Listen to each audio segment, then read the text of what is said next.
अस्सलाम वालेकुम। उम्मीद करता हूँ आप सब खैरियत से होंगे। So next topic is electrostatic boundary conditions, and I'm thankful to the EM Possible for providing me such a great presentation. आज के हमारे लेक्चर की जो आउटलाइंस हैं वो ये हैं।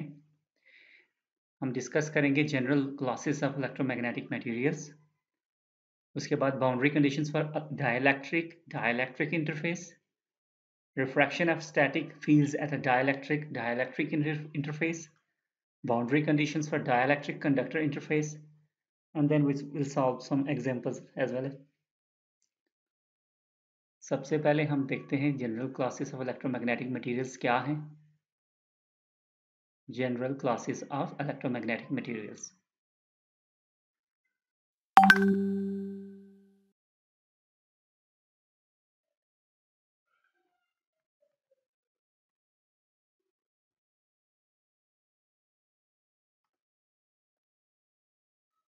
हमारे पास जो मटेरियल्स हैं on the basis of conductivity हम उनको 3 हिस्सों में डिवाइड करते हैं।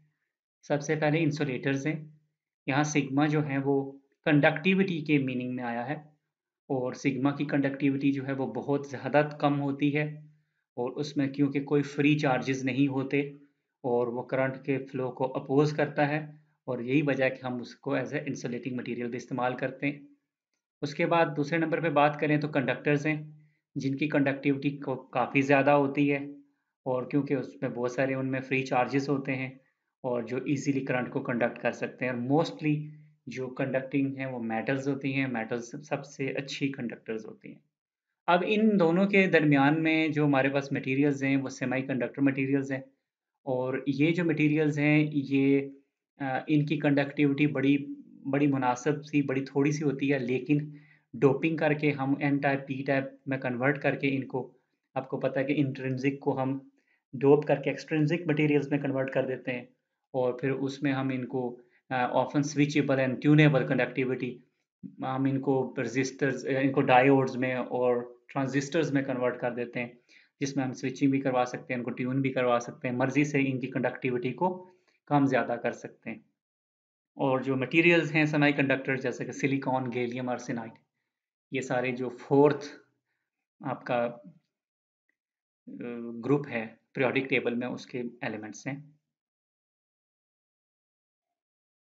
हमारा नेक्स्ट टॉपिक है boundary conditions for dielectric dielectric interface.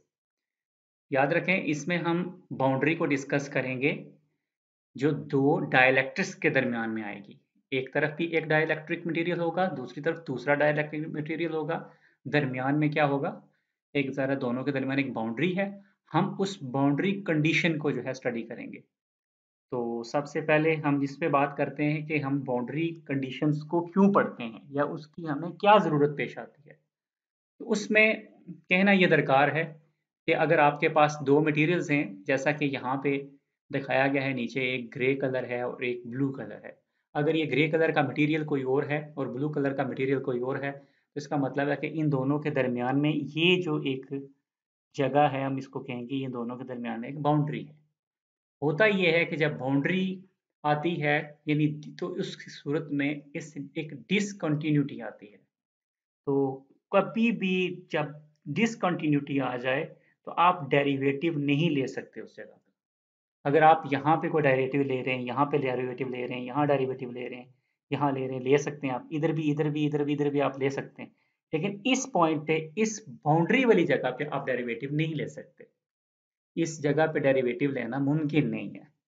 तो लिहाजा अगर हमें इस सारी जगह का डेरिवेटिव लेना है तो हमें, हमारे लिए बड़ी दुश्वारी है, बड़ी मुश्किल है कि वो इस बाउंड्री पे कैसे कैलकुलेशन करेंगे, जबकि बाउंड्री पे हमारे लिए ये कैलकुलेशन करना मुमकिन नहीं है। ठीक है। और आपको पता है कि we often solve electromagnetic problems using differential equations. तो हम डिफरेंशियल इक्वेशंस को इस्तेमाल करते हैं जिसमें डेरिवेटिव्स ही होते हैं। The problem is that derivatives are infinite discontinuities. ऐसी डिसकंटिन्यूटीज पे डेरिवेटिव्स इनफिनाइट हो जाते हैं, हमारे लिए मुमकिन ही नहीं रहता हम वहाँ कुछ चीज़ सॉल्व करें। ठीक है। तो लिहाजा क्योंकि डेरिवेटिव्स हमारे लिए सॉल्व करना ज़रूरी है, और डेरिवेटिव्स इन बाउंड्रीज पे आके बिल्कुल लाजवाब हो जाते हैं, वो बिल्कुल भी हल नहीं होते, तो अब एक रास्ता निकालना था हमने, ताकि उस रास्ते के ज़रिए से इस बाउंड्री वाले मसले को हल किया जाए, और जब हम इस मसले को हल कर लेंगे तो हमारे लिए डेरिवेटिव लेना आसान हो जाएगा। तो यहाँ ये नेक्स्ट पेज में व्हाट आर बाउंड्री कंडीशंस, ये क्या हैं? We are forced to solve our differential equations. हमें अपनी डिफरेंशियल इक्वेशंस हर सूरत में सॉल्व करनी है in each homogeneous region separately. तो अब हमें दोनों रीजन में सेपरेटली सॉल्व करनी है। हमने ये ब्लू रीजन में इधर आप सॉल्व कर सकते हैं, इधर ग्रे रीजन में इधर आप सॉल्व कर सकते हैं। ये बीच का जो एरिया है इसमें हम अपन क्या करेंगे, यहाँ तो नहीं सॉल्व कर सकते। And then connect our solutions via boundary conditions. वो कहता है कि आप ऐसा करो कि इधर वाली अलग से सॉल्व कर लो, इधर वाला अलग से सॉल्व कर लो। ये दरमियान वाले लिंक को कैसे फिर पता चलेगा? कहते हैं उसके लिए हमें बाउंड्री कंडीशंस की जरूरत है। तो ये वो बाउंड्री कंडीशंस की इंपॉर्टेंस है जिसकी वजह से हमें बाउंड्री कंडीशंस जो है वो मालूम करनी पड़ेंगी। लेकिन मालूम क्या, पहले हम उनको डिफाइन करेंगे, फिर उनको आइंदा के बाद इस्तेमाल किया करेंगे जहां जरूरत पेश आएगी। तो डिराइविंग बाउंड्री कंडीशंस। अब बाउंड्री कंडीशंस हम डिराइव करना चाहते हैं, पता चल गया हमारे लिए ज़रूरी है कि बाउंड्री कंडीशंस हमें मालूम होनी चाहिए। तो ड्राइव करने का जो बेस्ट तरीका वो ये है कि जो डिसकंटिन्यूटीज हैं वो डेरिवेटिव्स के लिए मुश्किल पैदा करती हैं, लेकिन इंटीग्रल्स के लिए कोई मुश्किल पैदा नहीं करती। तो हम बेसिकली इंटीग्रल वाली इक्वेशंस को जो इससे पहले हम पढ़ चुके हैं उनको इस्तेमाल में लाएंगे, और उनको इस्तेमाल में लाते हुए बाउंड्री को स्टडी करेंगे। और जब हम ये कहें कि बाउंड्री को स्टडी करेंगे तो बाउंड्री पे मौजूद बेसिकली इलेक्ट्रिक फील्ड को स्टडी करेंगे। और बाउंड्री पे जो इलेक्ट्रिक फील्ड है, याद रखें उसके दो मेजर कंपोनेंट्स हैं। एक वो है जो बाउंड्री के साथ टेंजेंशियल है, या आप उसे कह सकते हैं बाउंड्री के अलोंग है। और एक दूसरा है जो बाउंड्री के साथ नॉर्मल है, या आप उसे कह सकते हैं वो वर्टिकल है बाउंड्री के ऊपर, राइट एंगल पे है बाउंड्री के ऊपर। ठीक है, तो लिहाजा हमें टेंजेंशियल इलेक्ट्रिक फील्ड्स जो बाउंड्री पे हैं उनके लिए अलग से रिलेशन बनाना पड़ेगा, और फिर आपको जो दूसरा नॉर्मल वाला है उससे अलग, उसके लिए अलग से बनाना पड़ेगा। और फिर आखिर में हम क्या करेंगे, इन दोनों को जमा कर देंगे।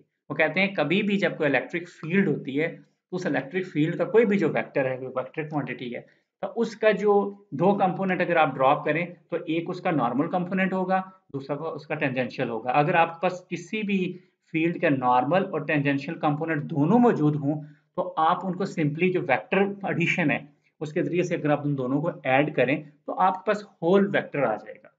लिहाजा अगर हमारे पास यहाँ इलेक्ट्रिक फील्ड ई जो है उसका अगर वेक्टर है तो उसके भी दो कंपोनेंट होंगे, एक वो जो टेंजेंशियल कंपोनेंट होगा और एक वर्टिकल। तो अब हमारे लिए बाउंड्री कंडीशंस दो मालूम करनी है हमने। हमने एक मालूम करनी है टेंजेंशियल के लिए और एक नॉर्मल के लिए। इसीलिए उनका है कि integral equations do not require boundary condition, उसके लिए जरूरत नहीं है as long as they do not contain derivatives, जब तक उसके अंदर डेरिवेटिव ना है। बाज इंटीग्रल इक्वेशंस ऐसी होती हैं जिसके अंदर डेरिवेटिव होता है। ठीक है, तो ऐसी जो इक्वेशन जिसके अंदर डेरिवेटिव हो वो भी यहाँ फेल हो जाएगी। लेकिन अगर उसमें ऐसा नहीं है, जैसे यहाँ नीचे सामने दो शो हो रही है, इनमें नहीं है, तो यहाँ कोई मसला नहीं है। For this reason we will drive our boundary condition using Maxwell's equations in integral form. हम मैक्सवेल्स वाली इक्वेशन भी इंटीग्रल फॉर्म में ली है ताकि हमारे लिए मुश्किल ना हो। दो इक्वेशन इस्तेमाल करने जा रहे हैं हम। पहली ये इक्वेशन, ये आपको पता है लाइन इंटीग्रल के लिए हम पहले भी इस्तेमाल कर चुके हैं, और ये बाउंड्री कंडीशन पर टेंजेंशियल इलेक्ट्रिक फील्ड्स के लिए इस्तेमाल की जाएगी। और पहले भी हम इस चीज़ को डिफाइन कर चुके हैं कि इलेक्ट्रिक फील्ड, किसी भी इलेक्ट्रिक फील्ड में से अगर आप एक चार्ज को ऐसे मूव करो कि चार्ज मूव होने के बाद जिस पॉइंट से वो चार्ज मूव करना शुरू किया था, पूरा चक्कर काट के आप वापस अगर उसी पॉइंट पे आके खड़े हो जाओ, ठीक है, यानी एक पूरी लाइन घूमो लेकिन वो लाइन क्या हो, क्लोज्ड लाइन हो, मीन कि वो आप वापस उसी पॉइंट पे आ जाओ, तो वहां वर्क डन जीरो हो जाता है। वहां वर्क डाउन जीरो हो जाता है। ये इक्वेशन हम पहले भी पढ़ चुके हैं। इस इक्वेशन का इस्तेमाल करेंगे हम किसके लिए, टेंजेंशियल फील्ड के लिए, क्योंकि उसमें जो मूवमेंट होती है अलोंग द लाइन होती है। अलोंग द लाइन मतलब टेंजेंट टू द लाइन, तो हर उस पॉइंट पे वो टेंजेंट बनाती रहेगी। तो इसलिए टेंजेंट वाली फील्ड के लिए हमें इस इक्वेशन से मदद मिलेगी। और दूसरी इक्वेशन जो है वो सिंपल गॉसेस लॉ है। और गॉसेस लॉ क्या है, कोई भी क्लोज सरफेस है और उस क्लोज सरफेस के ऊपर जो है आपको पता है कि ये जो डी होती है, ये डी हमेशा उसके ऊपर नॉर्मल होते हैं, क्योंकि हम गॉसेस लॉ में सिर्फ नॉर्मल वाले कंपोनेंट को लेते हैं, हम टेंजेंट वाले को लेते ही नहीं है। तो लिहाजा ये इक्वेशन क्योंकि सपोर्ट ही किसको कर रही है, नॉर्मल कंपोनेंट को करती है, या सिंपल गॉसेस लॉ की इक्वेशन है। तो बाउंड्री कंडीशन पर नॉर्मल इलेक्ट्रिक फील्ड्स, तो यहाँ पे जो लिखने का अंदाज है आथर का, वो डबल इंटीग्रल को सरफेस के साथ डबल इंटीग्रल लिख देता है। हम आप सिंगल करके भी लिख के निकल क्रैश लिख दें तो भी आप मतलब वाज़ेह हो जाएगा। तो इसलिए इतना मसला नहीं है। तो साबित ये हुआ कि क्योंकि इस इक्वेशन का ताल्लुक सिर्फ टेंजेंट के साथ है, तो लिहाजा टेंजेंट के लिए इक्वेशन ली जाएगी, क्योंकि इसमें नॉर्मल कंपोनेंट 0 होता है, और इस इक्वेशन का ताल्लुक सिर्फ और सिर्फ जो है वो नॉर्मल के साथ है, यहाँ जो है वो दूसरा कंपोनेंट 0 होता है, लिहाजा ये इक्वेशन यहाँ इस्तेमाल की जाएगी। अब हम चलते हैं आगे, और सबसे पहले हम एक एनालिसिस को सेटअप करते हैं। और यहाँ हमने क्या किया जी, दो मटेरियल्स लिए हैं। ये ऊपर वाला मटेरियल जो है ये ग्रे कलर का है, पहला मटेरियल है, और ये दूसरा मटेरियल है जो ब्लू कलर का है। और पहले की जो एप्सिलॉन नॉट की वैल्यू है वो और है, दूसरे की और है। एप्सिलॉन नॉट बेसिकली क्या है, परमिटिविटी ऑफ द मटेरियल है। ये मटेरियल की परमिटिविटी होती है कि किसी भी मटेरियल में जो इलेक्ट्रिक फील्ड की वजह से जो वो किसी करंट के फ्लो को जो अपोज करता है, वो जो रिलक्ट करता है, दैट्स कॉल्ड द परमिटिविटी। तो परमिटिविटी हर एक मटेरियल की अलग से होती है, तो लिहाजा पहले मटेरियल की परमिटिविटी एप्सिलॉन 1 है और दूसरे की एप्सिलॉन 2 है, और ये दो मुख्तलिफ मटेरियल्स हैं। और ये जो बीच में है लाइन है, ये बेसिकली बाउंड्री लाइन है बिटवीन दीज टू डाइलेक्ट्रिक्स।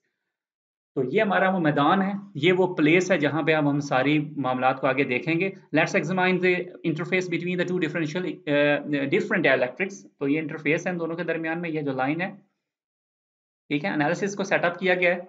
हम ये कह रहे हैं कि हमारे पास इलेक्ट्रिक जो पहला मटेरियल है डाइलेक्ट्रिक, उसकी जो इलेक्ट्रिक फील्ड है वो E1 है।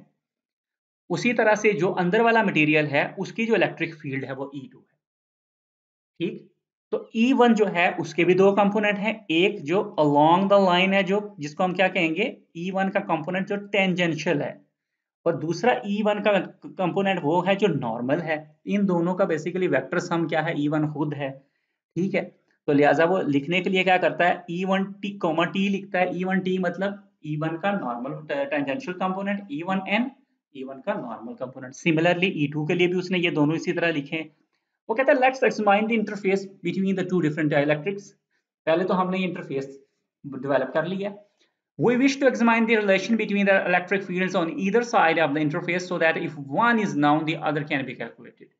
हम एक ऐसा रिलेशन डेवलप करेंगे कि अगर हमें एक तरफ वाला E का मालूम हो जाए, दूसरे वाला खुद ब खुद हमें मालूम हो जाएगा। तो ये एक बड़ा जबरदस्त किस्म का रिलेशन होगा, जिसमें एक साइड का अगर आपको फील्ड मालूम हो जाए तो दूसरे का मालूम करने की जरूरत ही नहीं रहेगी।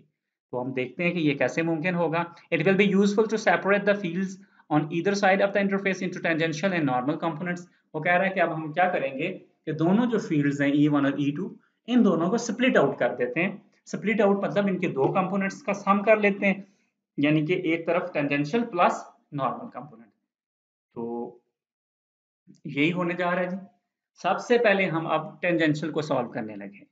तो पहले ही बताया था कि टेंजेंशियल को पहले अगर सॉल्व करना है तो टेंजेंशियल को सॉल्व करने के लिए आपको इक्वेशन ये वाली लेनी पड़ेगी। तो ये इक्वेशन एक दफा फिर गौर करें, ये इक्वेशन है क्या।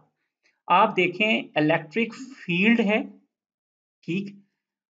इलेक्ट्रिक फील्ड का बेसिकली कंपोनेंट है वो जो टेंजेंशियल है, छोटा सा टुकड़ा है, वो छोटा सा वेक्टर है, और वो एक छोटी सी लेंथ के अलोंग है। छोटी सी लेंथ के अलोंग ये E का वो कंपोनेंट है। ये एक पीस आप लेते हैं, फिर उसके बाद एक और पीस लेते हैं, फिर इसके बाद एक और पीस लेते हैं, मतलब E1 DL1 लेते हैं, फिर E2 DL2 लेते हैं। करते करते करते जब आप सारे पीस उस पूरे सर्कल में, ये क्योंकि क्लोज सर्कल क्लोज लूप वाला है ना, जब आप सारे जमा कर देंगे तो पूरी लाइन को आप इंटीग्रेट कर लेंगे। बेसिकली E डॉट DL के छोटे छोटे पैकेट्स हैं, जब आप सारे मिला के बना देते हैं तो ये इक्वेशन बन जाती है। तो अब हम क्या कर रहे हैं, हम इसके लिए एक, हम क्योंकि हमने कहा है कि हमने क्लोज लूप लेना है, तो हम क्लोज लूप ये ग्रीन कलर का हमने लिया है। अब हम बेसिकली इस क्लोज लूप को हम सॉल्व करना जानते हैं, लेकिन हम इस जो बाउंड्री कंडीशन है, इस बाउंड्री को सॉल्व करना नहीं जानते। लिहाजा हमने ये चीज डेवलप ही बाउंड्री के क्रॉस कर दी है, ताकि जब हम इस ग्रीन को सॉल्व करेंगे तो ये लाइन जो है ये खुद ब खुद सॉल्व होकर निकल आएगी। ऐसे अब आप देखते जाएं। अब ये जो ग्रीन सफर ए से शुरू हुआ है, ये पूरा घूम के वापस ए पे खत्म होना है। इसके कितने पार्ट्स हैं आप देखते जाएं। अब ये बेसिकली ये वाला इंटीग्रल जो है हम मजीद फर्दर स्प्लिट आउट करके 6 पीसेस में हम इसको जो स्प्लिट आउट कर देंगे। पहला सफर कौन सा है, ए से बी का सफर, ए से बी का हमने इंटीग्रल लिया, लिमिट ए टू बी ली, ए से बी के सफर में ई डॉट डी एल कर दिया। दूसरा सफर हमारा बेसिकली बी से सी होना चाहिए, लेकिन आपको पता होगा कि सी जो है वो दूसरे मटेरियल की बाउंड्री में, दूसरे मटेरियल में आता है और बी पहले मटेरियल में आता है, इसलिए ऐसा नहीं होगा। ये बी और सी का जो दरमियान में जो बॉर्डर है इसको 0 पॉइंट कहेंगे, तो लिहाजा बी का सफर पहले 0 तक होगा, फिर 0 से सी तक होगा। जब सफर आप देखें बी का 0 तक सफर होता है, ठीक है, तो ई डॉट डी एल लिखते हैं, फिर 0 से सी का सफर होता है, फिर इसी तरह सी से डी का सफर, फिर इसी तरह डी से 0 का सफर, और फिर 0 से ए का सफर। यहां तो हमने सिंपली लिख दिया है, लेकिन अब आप गौर करें, अब हम वैल्यूज को पुट करेंगे। जब आप ए से बी का सफर देखते हैं तो ए के बी के सफर में ई क्या है और डी एल क्या है। ए के से बी के सफर में जो ई है वो बेसिकली E1 है, क्योंकि वो मटेरियल 1 वाली साइड है, और कॉमा वो टेंजेंशियल है, बिल्कुल, क्योंकि वो टेंजेंशियल है, तो लिहाजा टेंजेंशियल होने की वजह से E1T लिखा है हमने, क्योंकि वो नॉर्मल तो नहीं है, वो टेंजेंशियल है। और साथ में जो DL है उसकी वैल्यू क्या है, ये विड्थ कितनी है, delta W into delta W, तो ये हमने लिख दिया। अब B से जो 0 का सफर है, सेकंड जो हमारी टर्म है, बी से 0 के सफर में एक तो ये है कि हम वापस इनवर्ड जा रहे हैं, इनवर्ड जाने का मतलब है साइन नेगेटिव, और आउटवर्ड जाने का मतलब है साइन पॉजिटिव। तो इनवर्ड जा रहे हैं तो पहले तो सिंबल नेगेटिव हो गया, उसके बाद आप ये देखें कि हमने हमारा जो ई है वो कौन सा होगा, क्योंकि E1 ही है, क्योंकि वो उस साइड का है, और ये नॉर्मल है टेंजेंशियल है, ये नॉर्मल है क्योंकि ये नॉर्मल खड़ा है, तो लिहाजा E1 नॉर्मल, और साथ में कितनी विड्थ है जी, विड्थ क्योंकि टोटल विड्थ डेल्टा एच है, तो यहाँ से यहाँ तक डेल्टा एच बाई 2 होगी। इसी तरह अगेन 0 से सी के सफर में भी नेगेटिव साइन होगा, क्योंकि इनवर्ड मूवमेंट है और वहां मटेरियल 2 का नॉर्मल है, और बाकी लेंथ जो उसके साथ है वो डेल्टा एच बाई 2 है। इसी तरह सी से डी के सफर में मटेरियल 2 है और टेंजेंशियल है, और विड्थ वो पूरी की पूरी है। साइन नेगेटिव इसलिए है कि ए टू बी सफर लेफ्ट टू राइट था, अब राइट टू लेफ्ट है, लिहाजा सिंबल जो है वो नेगेटिव अपोजिट हो जाएगा। उसके बाद डी से 0 का सफर है, नॉर्मल है, जैसा 2 का नॉर्मल है और हाफ वही डेल्टा एच, फिर प्लस क्योंकि फिर नॉर्मल है, और आउटवर्ड मूवमेंट है, प्लस आया है, और E1 का नॉर्मल डेल्टा एच बाई 2। तो ये बेसिकली यहाँ से यहाँ तक का सफर है, हमने सारा मुकम्मल किया। अब अगर आप गौर करें तो ये जो दूसरी टर्म और छठी टर्म है ये दोनों इक्वल और अपोजिट इन साइन है, और जो तीसरी टर्म और पांचवी टर्म है ये भी इक्वल और अपोजिट इन साइन है, तो लिहाजा ये कैंसिल हो जाएंगी और सिर्फ ये दो टर्म्स बच जाएंगी। और क्योंकि ये दोनों टर्म्स जो हैं डिफरेंस के साथ इक्वल टू 0 हैं, तो लिहाजा एक टर्म को अगर दूसरी तरफ ले जाएं और डेल्टा डब्ल्यू को रिमूव कर दें, तो E1 जो टेंजेंशियल है वो is equal to E2 tangential है। तो हमने बेसिकली बाउंड्री कंडीशन में जो पहला पार्ट था टेंजेंट को सॉल्व करना, टेंजेंट की डेरिवेशन ऑफ टेंजेंशियल जो बाउंड्री कंडीशंस हैं वो हमने कर ली है, और उसका जो रिलेशन हमारे पास आया है वो बड़ा ही जबरदस्त रिलेशन है, बड़ा आसान रिलेशन है। यानी कि कोई भी एक मटेरियल हो और उस मटेरियल का जो टेंजेंशियल पार्ट होगा वो एग्जैक्टली दूसरे मटेरियल के टेंजेंशियल पार्ट के इक्वल होगा। तो ये हमारे लिए बड़ी इजी इक्वेशन है। अब आपको पता है ई और डी का, ई जो है वो इलेक्ट्रिक फील्ड इंटेंसिटी है और डी जो है वो इलेक्ट्रिक फ्लक्स डेंसिटी है। ई और डी का बड़ा सिंपल सा रिलेशन है, और दैट इज जो है वो D is equal to epsilon E. उस रिलेशन को इस्तेमाल करते हुए यहाँ इस इक्वेशन को डी में कन्वर्ट किया गया है, ठीक है, डी में कन्वर्ट किया गया है। तो मुमकिन है आप जहां काम कर रहे हो वहां अगर आपको ई के मुताबिक चीजें चाहिए तो फिर आप ई वाली इक्वेशन इस्तेमाल करेंगे, और अगर आपको डी के मुताबिक चाहिए तो आप डी वाली इस्तेमाल करेंगे। ई वाला रिलेशन तो मैं आपने बताया, वही रिलेशन हमने यहाँ रिपीट करके लिखा है कि पहले मटेरियल के इलेक्ट्रिक फील्ड के जो टेंजेंशियल कंपोनेंट होता है वो दूसरे मटेरियल के इलेक्ट्रिक फील्ड के टेंजेंशियल कंपोनेंट के इक्वल होता है। और जब E is equal to D करना हो तो डी क्या होता है, E is equal to D और एप्सिलॉन नॉट होता है, क्योंकि D is equal to epsilon naught E होता है, तो अगर दूसरी तरफ जाएगा तो डी से डिवाइड हो जाएगा, तो ये क्या बन जाएगा, D1T over epsilon 1 is equal to D2T over epsilon 2। तो लिहाजा इसका मतलब ये हुआ कि tangential component of D is not continuous across the interface but the ratio, इन दोनों की जो रेशियो है वो इक्वल होती है लेकिन वो कंटिन्यूअस खुद डी नहीं होता। अगर आप ये कहें कि जो D1 का टेंजेंशियल है वो इक्वल टू D2 के टेंजेंशियल है, तो ये झूठ है, ये कभी भी नहीं हो सकता। लेकिन डिवाइडेड बाय एप्सिलॉन नॉट से जो वैल्यू बनती है उसका जरूर होता है। तो लिहाजा टेंजेंशियल में बेसिकली ई के कंपोनेंट एग्जैक्टली इक्वल होते हैं, लेकिन डी के मामले में आपको एप्सिलॉन से उनके रिस्पेक्टिव एप्सिलॉन का D1 के लिए E1 एप्सिलॉन 1 और D2 के लिए एप्सिलॉन 2 उनसे आपको डिवाइड करना पड़ेगा। दोस्तों हमने एक पार्ट कर लिया है और वो क्या था, वो था हमारा टेंजेंशियल पार्ट। अब हम चलते हैं नॉर्मल पार्ट को सॉल्व करते हैं, डेरिवेशन ऑफ द नॉर्मल। तो नॉर्मल के लिए हमने गॉसियन सरफेस इसी जगह पे रख दिया, और ये गॉसियन सरफेस जो हमारे पास है, ये गॉसियन जो हमारे पास पूरी क्लोज सरफेस है, ये बेसिकली एक सिलेंडर है, और हम ये कह रहे हैं कि जो फील्ड है वो जस्ट अक्रॉस दिस सिलेंडर इस तरह से यहाँ से क्रॉस हो रही है। और अगर तो हम ये जो डेल्टा एच इसकी हाइट है, अगर ये अप्रोचेस टू जीरो कर दे कि हम बहुत ही थोड़ी हाइट है, तो उस सूरत में आप सोचें कि क्या बनेगा। हम इसको देखते हैं, और इसमें जो सबसे पहले बात है, place some charge density rho s on the surface. वो कहता है कि सरफेस के ऊपर कोई रो एस मौजूद है, कोई चार्ज डेंसिटी मौजूद है, ठीक है, क्योंकि सरफेस के ऊपर चार्ज डेंसिटी का होना जरूरी है। तो इसका जो मकसद है रो एस का होने और न होने का जो फर्क है, ये आखिर में दोबारा मैं आपको वाजे कर दूंगा। लेकिन वो कहता है कि अगर आप इसको ड्राइव कर रहे हैं तो यहाँ सरफेस चार्ज, आप कहें कि ये जो सरफेस है, आप देखें पहले इस पे ऐसे ब्लैक लाइन थी, लेकिन हम इस ब्लैक लाइन के ऊपर हमने अब क्या कर दिया है, एक ब्राउन लाइन जो है प्लेस कर दिया है, और उसको शो भी कर दिया कि ये ब्राउन लाइंस बेसिकली क्या है, यहाँ सरफेस चार्ज डेंसिटी है rho S. Okay, Gauss's law ले आए हम, ठीक है। गॉसेस लॉ को भी हम ओपन करेंगे। गॉसेस लॉ बेसिकली इस पूरी शेप की कितनी साइड्स हैं उनमें डिवाइड कर देते हैं। इसकी जो साइड्स हैं, एक टॉप है, एक बॉटम है, और इसकी ये साइड्स हैं।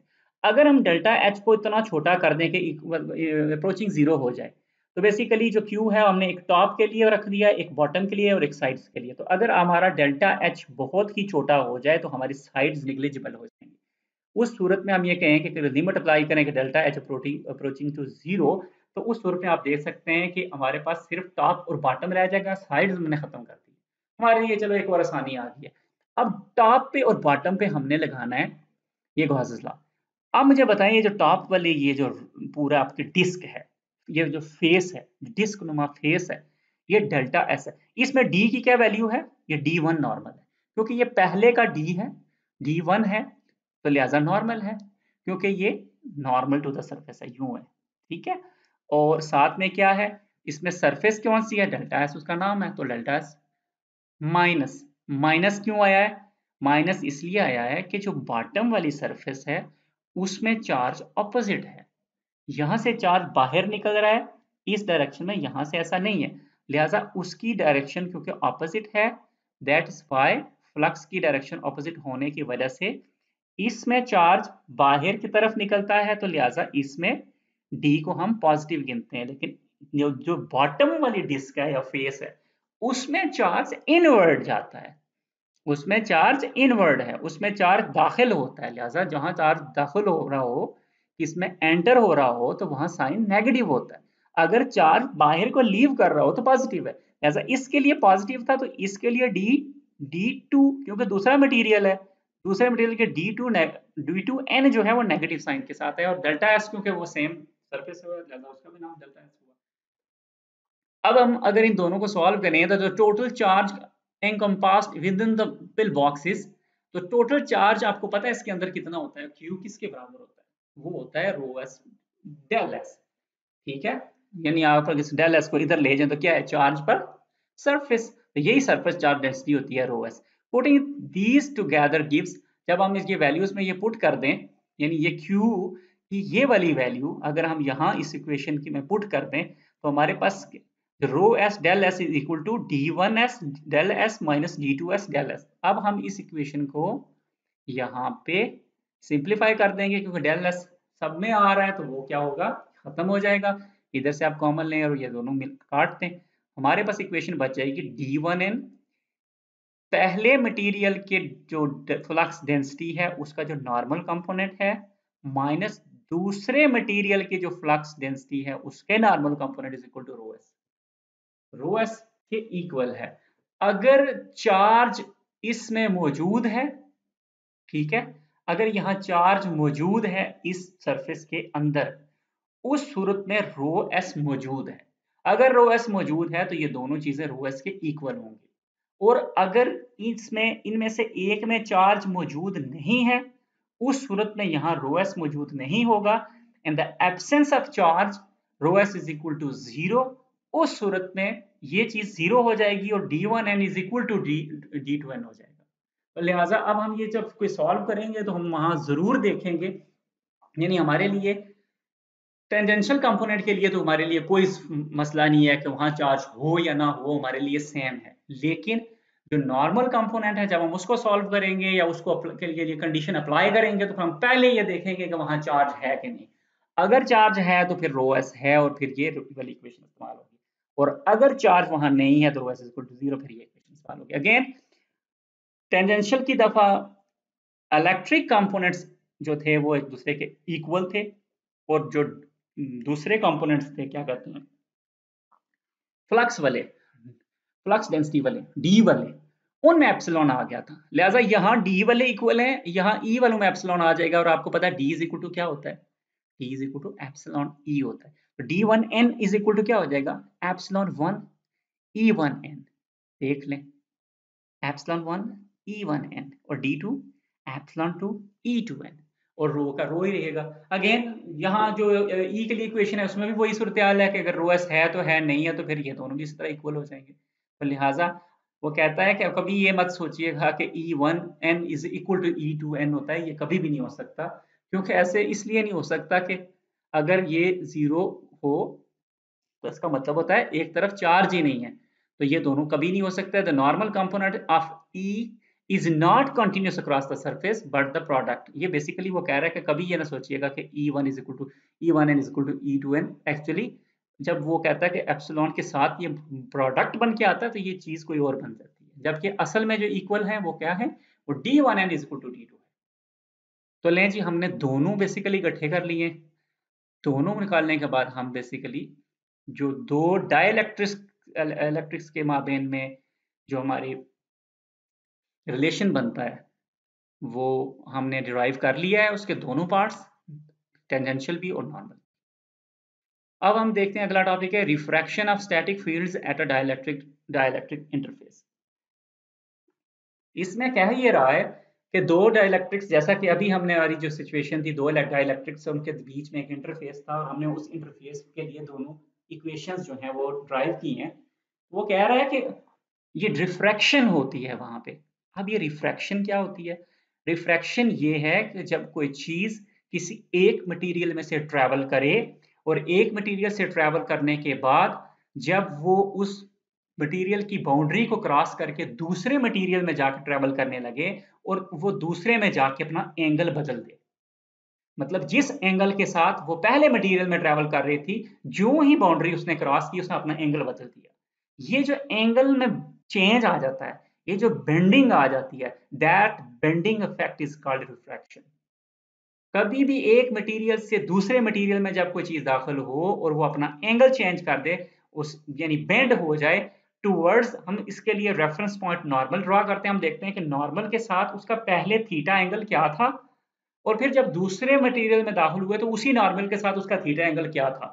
अगर थीटा 1 एंगल जो थीटा 1 है वो थीटा 2 एंगल थीटा के बराबर हो जाए तो हम कहें रिफ्रैक्शन नहीं हुई, कोई बेंडिंग हुई नहीं, चीज ने स्ट्रेट ट्रेवल किया। लेकिन अगर ऐसा ना हो, वो बेंड हो जाए टूवर्ड्स द नॉर्मल और अवे फ्रॉम द नॉर्मल, तो उस सूरत में हम ये कहेंगे कि रिफ्रैक्शन वाकया हो गई है। तो रिफ्रैक्शन कैसे मालूम करेंगे, हम ये देखते हैं यहाँ पे। रिफ्रैक्शन को मालूम करने के लिए यहाँ पे क्या किया गया है कि यहाँ पे वेक्टर्स ड्रॉ किए गए हैं। ये एक बाउंड्री पे नॉर्मल ड्रॉ किया गया है। ये जो ब्लू वाली ट्राइंगल है ये बेसिकली इलेक्ट्रिक फील्ड को शो कर रही है। पहले मटेरियल की हर चीज 1 हो जाएगी, दूसरे मटेरियल की हर चीज 2 हो जाएगी। अब मुझे ज्यादा तफसील से बताने की जरूरत नहीं है। और E1 का जो ये E2 है जो 2 मटेरियल में है, और इसके वही टेंजेंशियल और नॉर्मल कंपोनेंट है। इसी तरह E जो 1 है उसका भी जो मेन है E1, उसका एक टेंजेंशियल कंपोनेंट नॉर्मल है। अब आप देखें कि दोनों मटेरियल्स के जो नॉर्मल हैं वो इस मेन नॉर्मल के साथ बिल्कुल अलाइन है। लेकिन लेकिन ये जो असल E2 कंपोनेंट है, गौर करें तो ये जब इस पॉइंट से क्रॉस करता है तो ये थोड़ा सा बेंड हो जाता है नॉर्मल की तरफ। पहले वो जो एंगल बनाता है टू मटेरियल में वो उसको थीटा टू कहा जा रहा है, और जो बाद में बनाता है वो थीटा वन। तो गौर करें तो थीटा टू की निस्बत थीटा वन कम हो गया है, मतलब कि ई वन जो है वो थोड़ा सा नॉर्मल की तरफ बेंड हो गई है। तो लिहाजा अब हम क्या करेंगे, इसको मालूम करेंगे। और इस बेंडिंग को, इसको मालूम करने का तरीका क्या है, इस फार्मूला हम ऐसा डिजाइन करेंगे कि जिसमें अगर हमारे पास एक एंगल मौजूद हो तो हम दूसरा मालूम कर सकें। तो इसके लिए हमें क्या चाहिए, theta one, theta two, epsilon one और एप्सिलॉन टू दोनों। एप्सिलॉन वन इससे ले लेंगे, टू इससे ले लेंगे, इसी तरह से। Given the angles theta one and theta two field, अब हम ई वन फील्ड लिखते हैं, ठीक है। ई वन फील्ड जो पहले मटेरियल की है, उसके क्या है, दो कंपोनेंट्स हैं, एक है टेंजेंशियल, एक नॉर्मल। टेंजेंशियल क्या है, E one T A T यानी यूनिट वेक्टर ए टी, और दूसरे का E one N unit vector N. तो ये लिख दिया है। इसी तरह ई टू की इक्वेशन भी सिमिलर इक्वेशन है। ई वन टी क्या है, ई वन टी इक्वेशन जरा देखें, ये ट्राइंगल देखें, E one T, E one T गौर करें तो वो बेसिकली ई वन का साइन साइन थीटा वाला पार्ट है, तो इसको ई वन साइन वन कर दिया। इसी तरह ई वन एन बेसिकली क्या है, ये वाला हिस्सा है, ये क्या है, ये कॉस वाला पार्ट है, ई वन कॉस थीटा। ये तो आप ट्रिग्नोमेट्री जानते हैं, ठीक है। इसी तरह इसका ई टू साइन टू और थीटा टू और ई टू कॉस थीटा टू हमने कर दिया। अब हमने इन दोनों के लिए इक्वेशन जब लिखी है, हम क्या करते हैं कि इन दोनों के लिए अब हम जब सॉल्व करेंगे तो याद रहे दोनों में एक पार्ट, फर्स्ट पार्ट टेंजेंशियल है, दूसरा पार्ट नॉर्मल है। अब हम जब इसको सॉल्व करेंगे तो हम दोनों को अलग अलग करेंगे।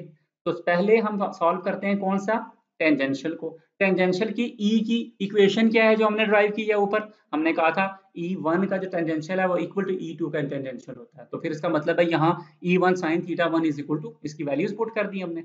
और हमने नॉर्मल के लिए क्या कंडीशन बनाई थी, उसके लिए कहा था ई की equation, epsilon one E one N is equal to epsilon two E two N. तो हमने एप्सिलॉन वन लिख के बाकी ई वन और ई टू की इसमें वैल्यूज लिख दी। अब क्या करें कि आप पहली इक्वेशन को दूसरी इक्वेशन से डिवाइड कर लें। ये देखें दोनों को डिवाइड किया है। जब आप इन दोनों को डिवाइड करेंगे तो ई वन भी कैंसिल हो जाएंगे, ठीक है। और sine over cos, sine over cos क्या बन जाएंगे, टेन। तो सिंप्लीफाई करके tan theta one over epsilon one is equal tan theta two over epsilon two. अब आप जान सकते हैं अगर आपके पास यहाँ एप्सिलॉन वन और टू की वैल्यू तो जाहिर है आपके पास होगी। इसके अलावा अगर आपके पास एक के भी थीटा की वैल्यू हो तो आप यहाँ से दूसरे के थीटा की वैल्यू मालूम कर सकते हैं। और याद रखिएगा ये स्नेल्स लॉ नहीं है, ठीक है, क्योंकि स्नेल्स लॉ जो है वो बेसिकली वेव्स के साथ अलग रखता है। तो वो वेव्स का इंशाल्लाह जब हम वेव प्रोपेगेशन पढ़ेंगे या लाइट वेव्स जब हम पढ़ेंगे फाइबर ऑप्टिक्स में या वेव प्रोपेगेशन एंड एंटीना में, तो उसमें हम डिस्कस करेंगे स्नेल्स लॉ को। तो दैट्स इट। इससे हमारे पास क्या साबित हुआ कि हमारे पास अगर बाउंड्री की एक साइड का एंगल मौजूद हो, दूसरी साइड का एंगल हम खुद बहुत मालूम कर सकते हैं। Boundary conditions for dielectric conductor interface.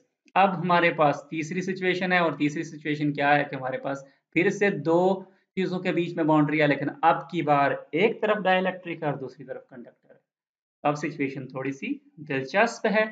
अब यहाँ जो दिलचस्प सूरत हाल है उसमें आप सबसे पहले आपको पता होना चाहिए जो कंडक्टर्स हैं, ठीक है, वो अंदाज हम वही रखेंगे। यहाँ हम क्या कर रहे हैं कि ई वन है मटीरियल, ये ई टू मटीरियल है। अब हमारा ई वन जो मटीरियल है वो हमारा वही डाइलेक्ट्रिक है, लेकिन हमारा जो ई टू मटीरियल है वो क्या है, वो बेसिकली हमारा कंडक्टर है। दैट्स वाई इसको थोड़ा कलर भी ऑरेंज दिया गया है, कोशिश किया गया है कि इसको दिखाया जा सके जैसे कोई कॉपर है।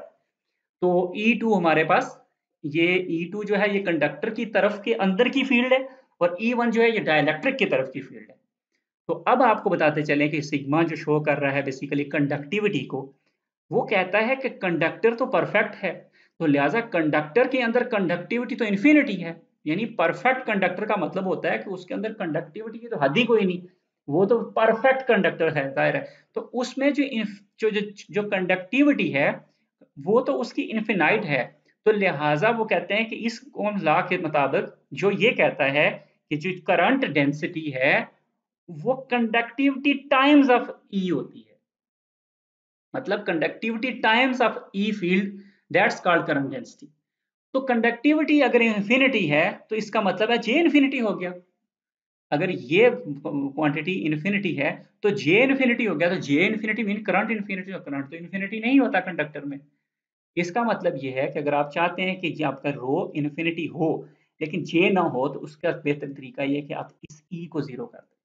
जब ये ई जीरो होगा तो इस ई को जब जे के नीचे ले जाएंगे तो जे के नीचे वाली टर्म जो ई होगी वो जब जीरो हो जाएगी तो खुद ब खुद इक्वल टू जवाब जे ओवर इन्फिनिटी, जे ओवर जीरो क्या हो जाएगा, इन्फिनिटी हो जाएगा। इस तरह से जे भी जीरो नहीं होगा और हमारे जो कंडक्टिविटी है ये भी इन्फिनिटी हो जाएगी। तो in order for j vector not to be infinite, e vector is equal to 0, e inside the conductor। तो अब इस कंडीशन को फुलफिल करते हुए हम क्या साबित कर रहे हैं, हमने ये साबित किया है कि e का जीरो होना बहुत जरूरी है। और इसका मतलब है e जीरो है कहां पे, इनसाइड द कंडक्टर। इसका क्या मतलब है, इसका मतलब है कि ये जो मटेरियल 2 है जो कि हमारा कंडक्टर है इसके अंदर e है ही कोई नहीं। कंडक्टर्स के अंदर E जीरो होता है और ये इसका मतलब है कि ये जो हमने सब कुछ ड्रा किया था E2 के लिए सब खत्म हो गया क्योंकि ये जीरो हो गया। इसका मतलब ये है अब अगर ये अंदर वाला हिस्सा खत्म हो गया अब बाहर वाले हिस्से को डिस्कस कर लें। अब आपको पता है हम जब इन दोनों को डिस्कस करते हैं तो पहले टेंजेंशियल को डिस्कस करते हैं फिर नॉर्मल को करते हैं। टेंजेंशियल की क्या सूरत हाल हमने निकाली थी, टेंजेंशियल की हमने ये कहा था कि E2 का जो टेंजेंशियल पार्ट है वो E1 के टेंजेंशियल के इक्वल है। अब E2 का अगर जीरो हो गया तो E1 का भी जीरो हो गया। If E2 tangential is zero वो तो सब कुछ जीरो हो गया, E2 के अंदर सारा कुछ हमने जीरो कर दिया, खत्म कर दिया, तो इसका मतलब है कि E1 भी जीरो हो गया।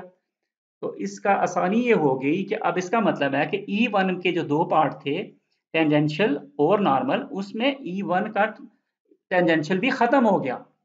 अब इसका मतलब है कि जो भी E मौजूद है वो नॉर्मल टू द सरफेस मौजूद है। इसका मतलब ये हुआ कि जो हमारे कंडक्टर्स होते हैं इन कंडक्टर्स के ऊपर जो इलेक्ट्रिक फील्ड होती है वो हमेशा हमेशा नॉर्मल टू द सरफेस होती है और उसका टेंजेंशियल कंपोनेंट कभी भी एग्जिस्ट नहीं करता। ये हमारा रिजल्ट है इस बाउंड्री कंडीशन का। तो लिहाजा वेक्टर सिर्फ एक आधे हिस्से तक रह जाएगा। There can only be a normal component for the electric field at the interface with a perfect conductor. अगर आपके पास एक परफेक्ट कंडक्टर है तो उसकी बाउंड्री के ऊपर सिर्फ नॉर्मल कंपोनेंट एग्जिस्ट करेगा और वो देख लेंगे ये नॉर्मल कंपोनेंट एग्जिस्ट करेगा, टेंजेंशियल कंपोनेंट एग्जिस्ट कर ही नहीं सकता। ठीक है, तो ये हमारा नतीजा है। तो इस नतीजे से जो चीजें सामने आ रही हैं वो क्या है, वो ये कहता है कि no electric field can exist inside of a perfect conductor. किसी परफेक्ट कंडक्टर के अंदर इलेक्ट्रिक फील्ड जो होती है वो जीरो होती है। Electric potential V is constant through out a perfect conductor. वो कहता है कि ये जो ग्रेडियंट है जीरो हो जाएगा क्योंकि वो कह रहा है कि ग्रेडियंट का मतलब ये होता है कि कोई चीज एक जगह ज्यादा हो और उसके साथ बतदरीज थोड़े फासले पे कम या उससे ज्यादा हो, यानी वो चीज एक तरफ बढ़ते जाए तो वो कम होती जाए या एक तरफ बढ़ते जाए तो वो ज्यादा होती जाए, इसी को ग्रेडियंट कहते हैं। यानी इंटेंसिटी में ग्रेजुअल चेंज आना विद विद डिस्टेंस, इंटेंसिटी में चेंज आना। जब हम ये कह रहे हैं कि इलेक्ट्रिक पोटेंशियल ही कांस्टेंट है ही एक जैसा, तो इसका मतलब ग्रेडियंट तो हुआ ही नहीं। जब कोई चीज सारी एक कलर की हो जाए तो फिर उसमें ग्रेडियंट रहता ही नहीं है, सो ग्रेडियंट जीरो है। The electric field at the boundary has no tangential component. हमने अभी कहा है कि इलेक्ट्रिक फील्ड का बाउंड्री यानी कंडक्टर की बाउंड्री के ऊपर कोई टेंजेंशियल कंपोनेंट होता है। Electric field can only be normal at the interface to the metal. वो मेटल की सरफेस के ऊपर सिर्फ नॉर्मल, यानी किसी भी मेटल में जब इलेक्ट्रिक फील्ड जो होती है उसके इनसाइड जीरो होती है और उसकी हमेशा सरफेस पे होती है और सरफेस में भी किस तरह से, सिर्फ normal to the surface. Example, example बड़ी जरूरी है, लेक्चर तो काफी लंबा हो गया लेकिन एग्जाम्पल इसलिए जरूरी है कि एग्जाम्पल से आपकी जो अंडरस्टैंडिंग है वो मजीद बढ़ जाएगी। मैं इसको बड़ा सरसरी सा बताऊंगा क्योंकि ये बड़ी तफसील के साथ हुई भी है। और एग्जाम्पल में क्या किया गया है कि सेम सिचुएशन ली गई है और उसमें क्या किया गया है कि दो हमारे पास मीडियम है, एक मीडियम का जो एप्सिलॉन है वो 2 है और दूसरे मीडियम का एप्सिलॉन जो है 4.4 है। वेक्टर हमारे पास d है और d वेक्टर जो है वो 2.1 ax 0.7 ay और 1.5 az के इक्वल है। कहता है कि आपके पास d1 एक साइड का d1 वेक्टर है, दूसरी साइड का d2 वेक्टर खुद मालूम करके बताओ। फिर कहता है कि उसका जो इंटरफेस के साथ जो एंगल बनता है वो भी मालूम करो और रिफ्रैक्शन भी मालूम करो। तो हम ये जो तीनों चीजें ऊपर मालूम की हैं हम यहाँ देखते हैं कैसे करते हैं। ये देखें ये दो बॉक्सेस हैं, ये ऊपर वाला जो है मटेरियल E1 है और दूसरा मटेरियल E2 है। इसका कलर थोड़ा सा हमने ऑरेंज किया है, इसका कलर थोड़ा ब्लू किया है। और ये बेसिकली रेक्टेंगुलर प्लेन की एग्जांपल है, तो लिहाजा रेक्टेंगुलर एक्स वाई प्लेन है और ये जी ऊपर नीचे है। तो अब हम क्या करने जा रहे हैं, डी वेक्टर लिखा है, डी वेक्टर हमारे पास बेसिकली ये है और ये वेक्टर हमने D1 यहाँ ड्रॉ भी कर दिया है। तो अब अगर गौर करें तो इस डी वेक्टर में हमने क्या करना है, टेंजेंशियल कंपोनेंट को अलग करना है और नॉर्मल को अलग करना है। तो गौर करें, एक्स और वाई बेसिकली ये जाहिर करते हैं नॉर्मल टेंजेंशियल को, और जो z होता है ये क्योंकि वर्टिकल होता है तो ये नॉर्मल को जाहिर करता है। तो z नॉर्मल को जाहिर करता है और ये दोनों टेंजेंशियल को जाहिर करते हैं। ये आप देख सकते हैं कि z बेसिकली नॉर्मल को जाहिर कर रहा है और ये टेंजेंशियल को। ये D1n है असल में और ये D1t है। ये इन दोनों का सम है, इन दोनों का सम है। तो अब हम क्या करना चाहते हैं कि फर्स्ट पार्ट को नॉर्मल कंपोनेंट को हल करें। तो आपको पता है कि नॉर्मल D1 का जो नॉर्मल है D2 के नॉर्मल के इक्वल होता है, तो ले लो। D2 का नॉर्मल भी 1.5 AZ ही होगा क्योंकि D1 का नॉर्मल 1.5 AZ है। तो ये तो मसला ही हल हो गया। अब हम हल करना चाहते हैं दूसरे को, टेंजेंशियल कंपोनेंट को। टेंजेंशियल में D, अब क्योंकि इक्वेशन D के मुताबिक आपको लिखनी पड़ रही है, तो D के मुताबिक D1t over epsilon 1 is equal to D2t over epsilon 2। Simple, आप यहाँ से D2 की वैल्यू निकालें, एप्सिलॉन 1 और 2 की वैल्यूज पहले 4.4 एंड 2.0 बताई हुई है, तो लिहाजा ये इतने टाइम्स होगा तो इनको मल्टीप्लाई करेंगे तो ये वैल्यू आ गई। अब आपके पास x और y की वैल्यू आ गई, z की वैल्यू आपने ये ऊपर मालूम कर ली थी, तो आप तीनों की वैल्यू अगर आप पुट कर दें तो ये लें जी आपके पास D2 का वेक्टर इतने आराम के साथ। अब वो कह रहा है कि एंगल मालूम करें। तो अगर आप एंगल मालूम करना चाहते हैं इस z कंपोनेंट और d के दरमियान का, तो उसके लिए आपको इमेजिन करना पड़ेगा डॉट प्रोडक्ट को। अगर दो वेक्टर्स हों, उन दोनों की मैग्नीट्यूड कॉस और उन दोनों के दरमियान का एंगल होता है। अब यहाँ पे भी गौर करें, अगर हम यहाँ दो वेक्टर ज्यूम करें तो एक वेक्टर तो d होगा हमारा, दूसरा हम इसको z वेक्टर कह सकते हैं, हम जिसको हम z अगर यूनिट वेक्टर ले लें, यानी a हमारा d1 ले लें और b जो है वो a z यूनिट वेक्टर ले लें जो कि z डायरेक्शन में है, तो इन दरमियान के दरमियान एंगल आ सकता है डॉट प्रोडक्ट से। दोनों के दरमियान का एंगल हम उसको थीटा 1 बोल देते हैं।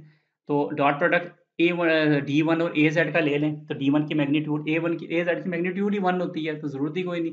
तो cos थीटा 1। तो यहाँ से हम क्या कर सकते हैं कि DZ की वैल्यू ये निकाल ली और theta 1 is equal to cos inverse of DZ over D1। तो यहाँ से आप इनकी वैल्यूज पुट कर दें, यहाँ सिंपल वेक्टर आएगा DZ और DZ की वैल्यू आएगी और यहाँ नीचे D1 की पूरे की मैग्नीट्यूड आएगी, तो ये एंगल क्या बन जाएगा 55.9। तो अगले पार्ट में वो कहता है कि calculate the angle theta 2 of D2। तो अब दूसरे का भी एंगल मालूम करो, पहले का किया है तो अगर आपके पास पहला एंगल आ गया और एप्सिलॉन 1 और 2 की वैल्यू है तो इस इक्वेशन को इस्तेमाल करें और आराम से आप दूसरी वैल्यू भी निकाल लें। तो थैंक यू वेरी मच, मुझे आपका फीडबैक का इंतज़ार रहेगा। तो प्लीज़ चैनल को सब्सक्राइब करें और फर्दर लेक्चर्स के लिए, ताकि आपको नोटिफिकेशन मिल सके। Thank you very much.